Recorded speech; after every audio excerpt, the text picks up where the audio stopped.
Olá, estudantes da terceira série do ensino médio, tudo bem aí com vocês? Sou o professor Felipe e vim gravar mais uma videoaula de filosofia para todos vocês, tá? Vamos acompanhar aqui a tela, ó, o primeiro slide na tela, vamos ver qual que é o nosso tema. A desigualdade como desafio político. Olha que interessante, nós vamos falar de desigualdade social, desigualdade econômica, né? Enfim, e para ilustrar a gente tem aqui essa grande imagem, né? De uma parte ali da praia, né?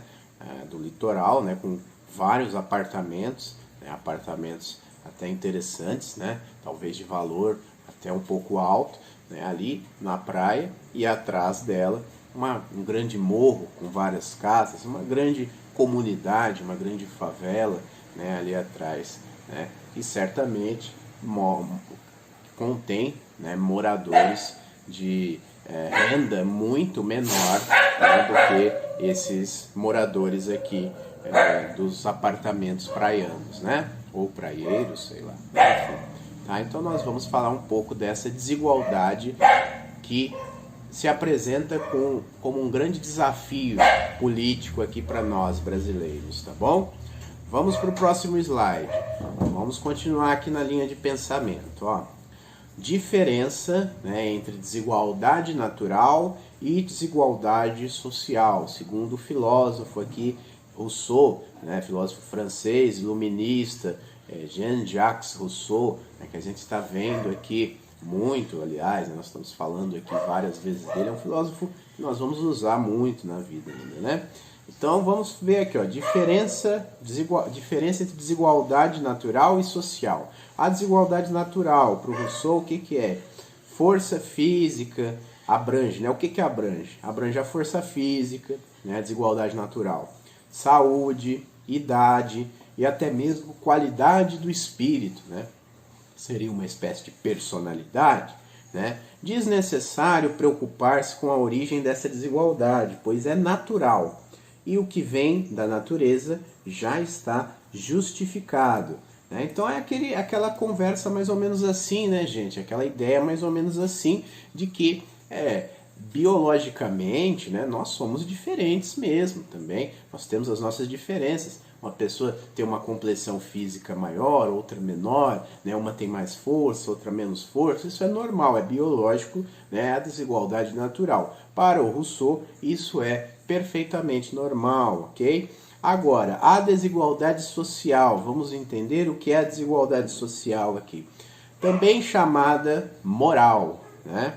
Ou política. Então, pode ser chamada desigualdade moral ou desigualdade política. Depende de uma espécie de convenção que é autorizada e consentida pela maioria dos homens. Né? A maioria que ele diz aqui é os homens que detêm maior renda, maior status social, maior prestígio social na sociedade, né, gente? Pessoas mais influentes, mais, entre aspas, importantes, né? Pessoas que se destacam na nossa sociedade, geralmente pela potência que guardam, né, econômica, né, social, o prestígio nas altas sociedades. E essas pessoas ali fomentam essa desigualdade, né? Elas consentem nessa desigualdade, né? Mantém um consenso ali para que a desigualdade social ou moral ou política, como Rousseau chama, né, permaneça, se instale e permaneça na sociedade, tá? Esse pensamento é de uma obra do Rousseau que se chama Discurso sobre a Origem e os Fundamentos da Desigualdade entre os Homens, que ele escreveu em 1755. Olha isso. Né? Vamos para o próximo slide para a gente entender melhor o nosso tema, que desenrolar o nosso tema filosófico. Vamos lá. Desigualdade como desafio político. Ainda seguimos na mesma linha de pensamento.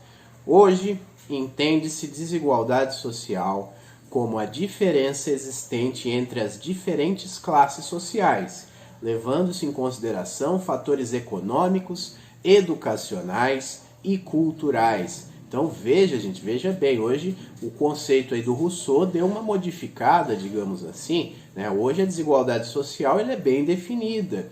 como a diferença entre as classes sociais, né? As classes sociais que possuem mais condições e menos condições. E essas condições são avaliadas por quais fatores? Renda, né? Dinheiro, quantidade de riquezas que as pessoas acumulam, né? Educação, né? Se as pessoas têm uma educação melhor, né? Tem um programa educacional mais bem desenvolvido, né? E tem condição também de fazer uma faculdade, uma universidade, né? Continuar o ensino ao longo da vida através do ensino superior, essa pessoa vai ser mais privilegiada, né? Digamos assim, privilegiada do que a outra ali que não teve a oportunidade, muitas vezes nem de passar perto de uma universidade, nem de saber onde se instala uma universidade, fica uma universidade. Então, tem essa questão também, a educacional. E, geralmente, se você tem uma boa educação desde pequeno, se você tiver a oportunidade, você vai continuar aí a sua carreira acadêmica, digamos assim, né? Tudo depende da oportunidade. Também não adianta ter vontade e não ter oportunidade, né? As pessoas às vezes vendem esse discurso meritocrático também, né? Que basta você ter a vontade que você vai conseguir. Não é bem por aí, né? Tem que se haver oportunidade também. E essas oportunidades são feitas com políticas públicas, né? Dentro do governo, né? Para que assegurem-se essas oportunidades para os cidadãos, todos chegarem lá, né? Então, pode até haver concorrência? Pode. Mas desde que o start, a linha de partida ali, seja igual para todos, todos tenham o mesmo recurso. E é o que não se tem no mundo, tá? E principalmente no Brasil, porque a gente está falando de Brasil também, tá? Vamos ver as formas de auferir, de analisar, de detectar as desigualdades sociais aqui, né, no Brasil. Por faixas de renda, tá? Quem tem mais renda, por fatores como IDH, que é o Índice de Desenvolvimento Humano, né, que é medido mundialmente, todos os países têm um nível de IDH, uns têm mais baixo, muito baixo, outros têm mais alto, muito alto, enfim, né, o Brasil sempre flutuou ali entre uma média 6, 7, 8 mais ou menos, né, os grandes países têm mais de 8, 9, né, os países menos desiguais, perdão, né, não é grandes, é menos desiguais, né, então tem essa forma de auferir também, né? Também escolarização, tem instituições mundiais que medem a escolarização dos países, inclusive, acesso à cultura e aos serviços básicos de saúde, né? Se você tem acesso a um teatro, você vai ao teatro, né? Vai a um cinema, vai a uma mostra cultural, né? Mas para ir a esses lugares tem que ter dinheiro, né? Tem que ter capital, que é a oportunidade, né? Que eu falei para vocês, tem que ter oportunidade, né? Mas existem aí órgãos que medem esse tipo de desenvolvimento humano, educacional, cultural, né? na nossa sociedade, no nosso mundo. Tá? Saúde também, né? Saúde, se você tem acesso à saúde, você vai ter uma vida melhor, um desenvolvimento humano melhor, tá? Segurança, saneamento é a questão da estruturação de onde você mora, se tem água encanada, banheiro, tudo, né? Se sua casa é protegida, enfim, você pode lavar sua roupa tranquilo, não vai faltar água, então é tudo isso, gente, não tem córrego passando com dejeto perto, então tudo isso é saneamento, tá? Então, as formas de auferir essa desigualdade social, de detectar essa desigualdade social, de analisar, olhando para esses fatores aqui, tá bom? Renda é o principal, mas os outros, né, também são importantes, tá? E aí a gente usa uma coisa também, principalmente aqui no Brasil, que se chama coeficiente de Gini, né? O que é o coeficiente de Gini, ou o índice, né? O índice de Gini, criado pelo matemático italiano Conrado Gini, né? É um instrumento para medir o grau de concentração de renda em determinado grupo, né? Ele aponta a diferença entre os rendimentos dos mais pobres e dos mais ricos.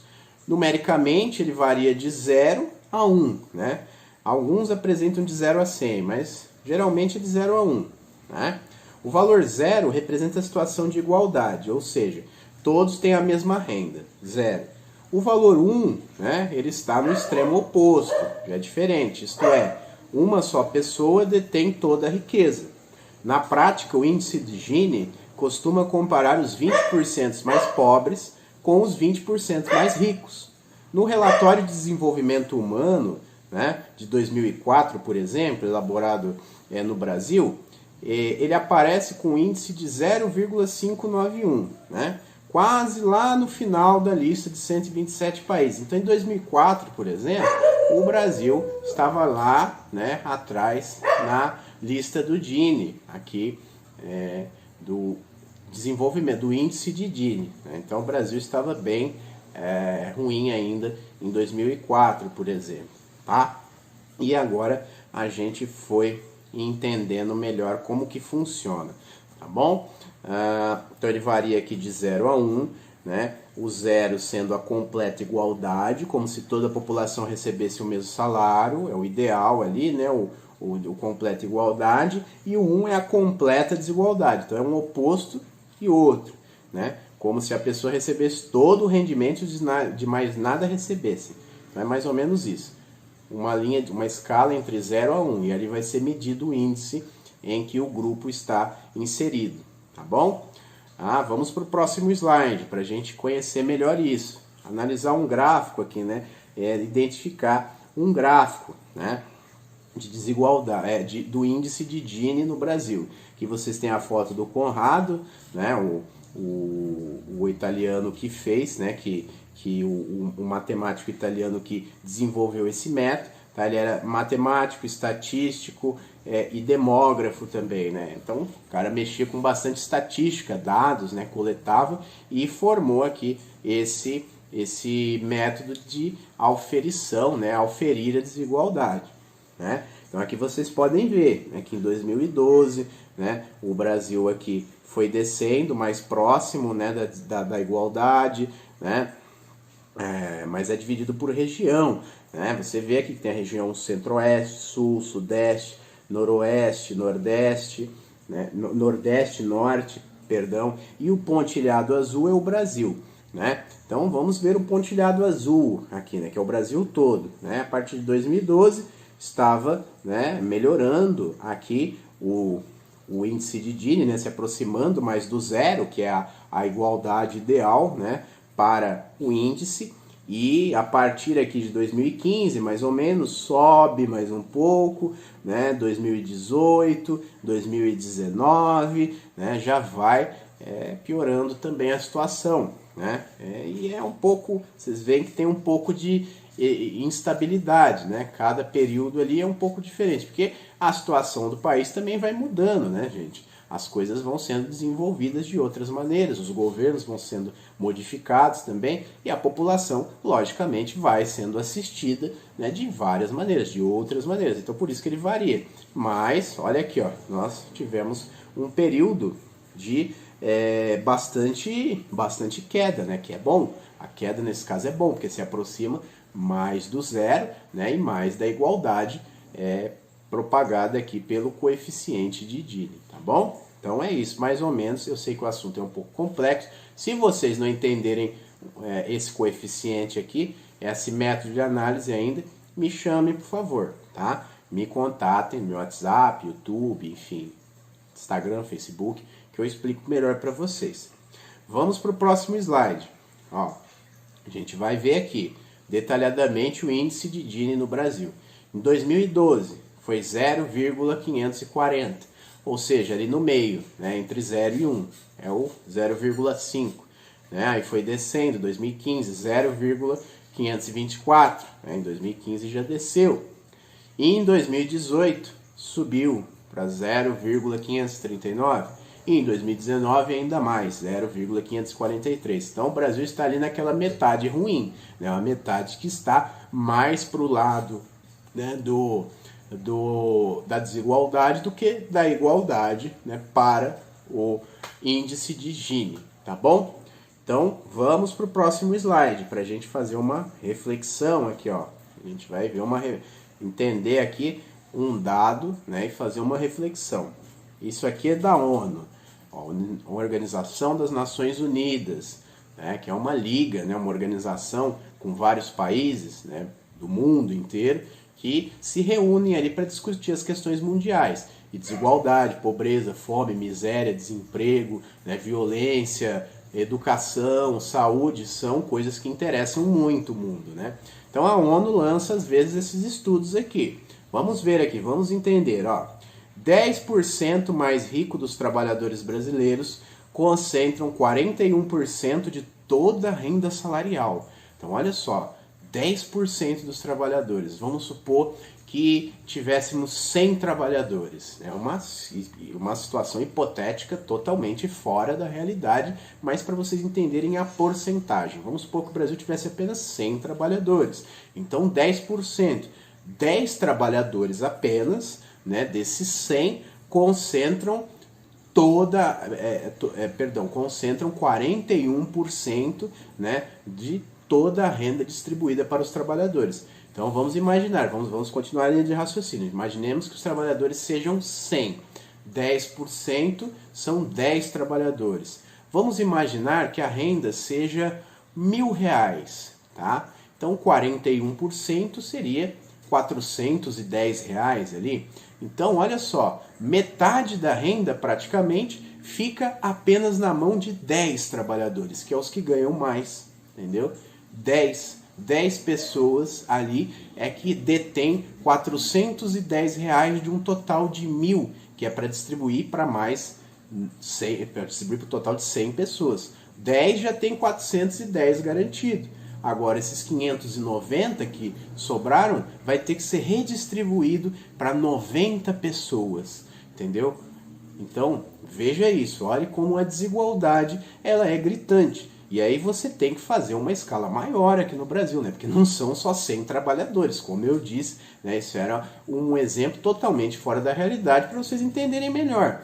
Mas no Brasil são milhões de trabalhadores, né? Então imagine, né, o tanto de renda que fica concentrado na mão de poucos, né? De ali trabalhadores, né, que ganham muito, né? E essa renda ela é distribuída de uma forma desigual, né? E nós temos que entender que a gente tem que melhorar isso, tornar o trabalho cada vez mais igualitário. Vamos continuar aqui a ler o estudo da ONU. Ó.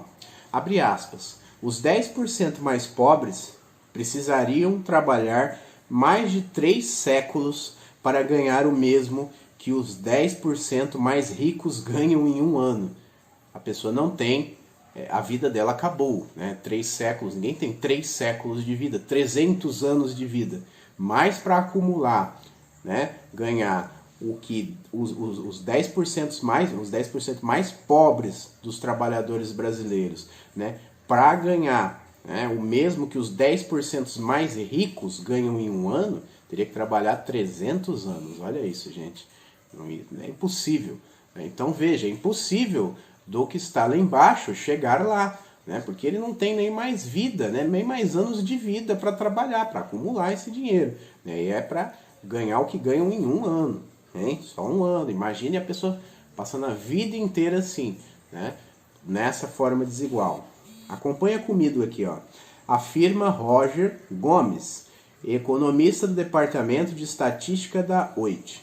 Se os trabalhadores fossem divididos em 2 metades, uma com os maiores salários, outra com os menores, a parcela de menor renda responderia por apenas 6,4% dos valores pagos em rendimentos aos trabalhadores. Então, gente, olha isso, a diferença gritante, né? É muito grande. Se você medir quem ganha muito mais e quem ganha muito menos, você se assusta, você enxerga um abismo, né, no meio disso, que faz até a gente refletir um pouco com essas duas imagens aqui, né? Vamos falar um pouco da imagem da direita, né, que mostra aquela famosa imagem, né, de várias coberturas luxuosíssimas aqui, né, chiquérrimas, gente, né, ao lado de várias casas pobres, né, uma favela, ali uma comunidade, né, bem ali no lado. Então, essa desigualdade se torna mais gritante ainda quando nós saímos, né, pela cidade, pela zona urbana, né, pelos bairros que são ali pregados, os bairros nobres são pregados com os bairros pobres, né? Porque a cidade já está muito inchada de pessoas, né? Então ali você vê a desigualdade na sua cara praticamente, tá bom? Em alguns locais do Brasil.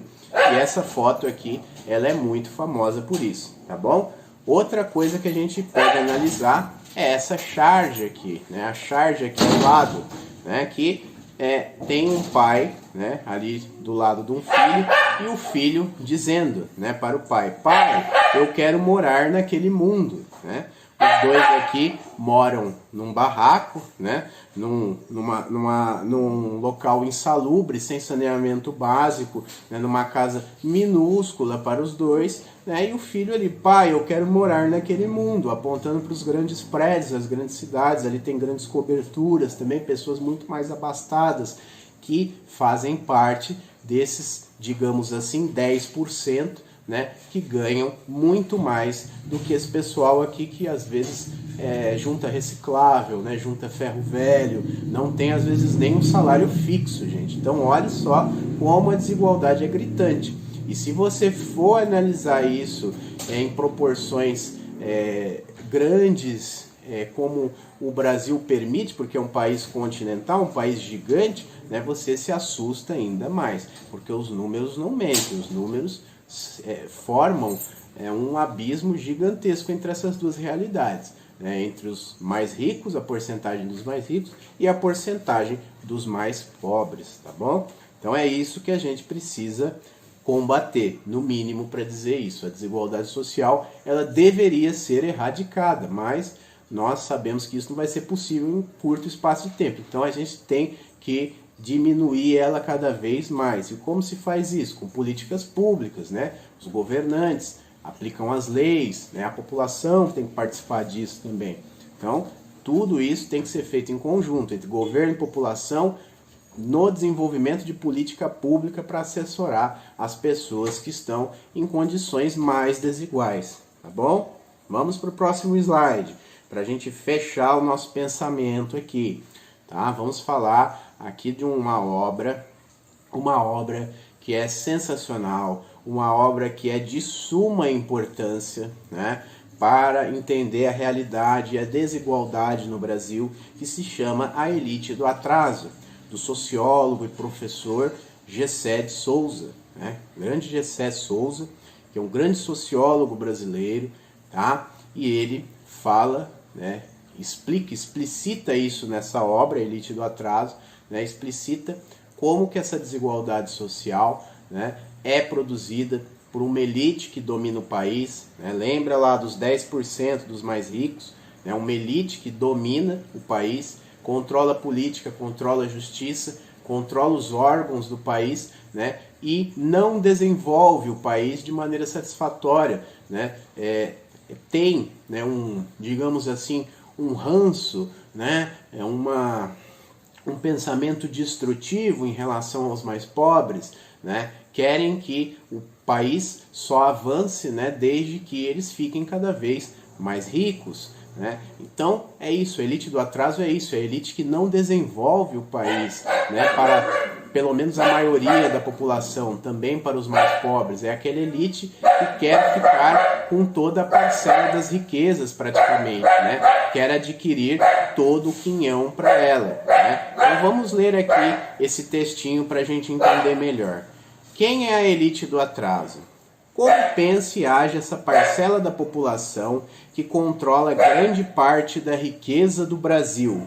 Onde está a verdadeira e monumental corrupção, tanto ilegal quanto legalizada, que esfola tanto a classe média quanto as classes populares, né? A elite também tem essa questão com a corrupção, né? Corrupção em todo lugar, corrupção na política, corrupção nos partidos, mas é a corrupção da própria elite, que é ilegal e muitas vezes legalizada também, porque afinal é a elite que produz as nossas leis, né? Quem está lá nos grandes tribunais, né, no STF, né, nos órgãos judiciais, são pessoas abastadas, pessoas ricas, pessoas de família rica, tradicional, né, do Brasil. Então, veja, tem corrupção não só ilegal, mas legalizada também, que é feita a partir de leis que asseguram ela. E o Gessé vai falar muito disso nessa obra. Tem alguns resumos, tem podcast falando da obra, eu posso indicar para vocês, eu indiquei já alguns nas redes sociais aí, é muito legal e é muito bom ler a obra também, gente. A obra é essencial, na verdade. Né? Mas se vocês não tiverem assim a paciência de lê-la toda, às vezes é um pouco complexo também, usa uma linguagem acadêmica, tem uns veículos que fazem uma revisão sobre essa obra, eu posso mostrar para vocês, que é essencial, tá bom? Então lembrem-se disso. Segundo Gessé Souza, o Brasil possui uma elite, né, que não desenvolve o país de forma satisfatória, né, que controla, né, a justiça, a política, de certa forma, né, e produz ali, dirige o país, né, dá os rumos ao país, segundo, né, o que convém ela, né, a elite do atraso, tá bom? Então é isso, espero que vocês tenham entendido, né, e espero que cada vez mais nós possamos diminuir essa desigualdade social gritante que há aqui no Brasil e chegar à erradicação da mesma, tá bom? Eu espero ver isso um dia. Você também deve esperar, porque você está do nosso lado aqui, está do lado de quem é mais pobre, né? Nós estamos muito mais próximos dos 10% mais pobres do que dos 10% mais ricos, que a diferença, né, de fatores é gigantesca entre essas duas classes. Então você aí que está assistindo também, que é classe média, você está muito mais próximo dos pobres do que dos ricos, tá? Ponha isso na sua cabeça, né? E venha somar com a maior parcela aqui da população, tá bom? Vamos para o próximo slide aqui e a gente finaliza o nosso conteúdo, tá? Finaliza tudo aqui, né? Muito obrigado por ter assistido o conteúdo da aula até o final, tá? Para quem ficou até agora, muito obrigado. Espero que você se cuide muito, por favor, tá? Não deixe de se cuidar, não saia de casa. Se for sair, use a máscara, o álcool em gel, mantenha o distanciamento, siga todos os protocolos sanitários. Não dê atenção à maluquice e ao negacionismo. Siga os protocolos, tá? Porque é isso que vai te manter vivo e vai manter vivo as pessoas que estão ao seu redor, tá bom? Um abraço, boa tarde, boa semana, boa noite, bom dia. Enfim, boa semana, gente. Tchau!